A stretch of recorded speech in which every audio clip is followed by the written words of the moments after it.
Georges, ton abnégation, ta force devant l'invivable ne peut que nous laisser admiratifs. Tu fais honneur à l'idée communiste et au peuple palestinien. 27 ans dans les geôles d'un État pourrissant, 27 ans sous la chape de la haine et de la vengeance. À l'heure où la crise générale du capitalisme fait massivement prendre conscience que la fin de l'histoire ne sera pas celle qui nous était promise, le combat palestinien rejoint le grand combat pour l'émancipation des peuples. Tu es un drapeau, Georges, pour cette lutte de libération nationale et sociale, et ce drapeau pour les impérialistes doit être écrasé à terre. Mais la Palestine avance inexorablement vers sa libération. Le colonialisme ne peut tenir. La répugnante française en sait quelque chose.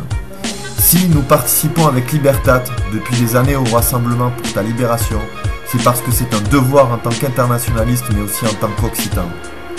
Sans comparer la question palestinienne et la question des peuples sans État, ici en Europe, notre combat n'est pas tant éloigné. La volonté de négation de notre existence est bien la même. La République française mène une politique de destruction des cultures et des langues, chaque jour, ici, sous nos yeux. L'Occitan ne sera peut-être plus qu'un songe d'ici 2 décennies. La France n'a pas enlevé ses habits de colon à Tripoli comme à Toulouse. C'est pour nous un devoir de révolutionnaire de contrecarrer les plans impérialistes et coloniaux à l'intérieur comme à l'extérieur de l'État. Nous continuerons à nous mobiliser pour ta libération, Georges. Nous continuerons à lutter pour la libération. Libera Georges, libertad per la Palestino, solidaritat amb els pobles en lutte.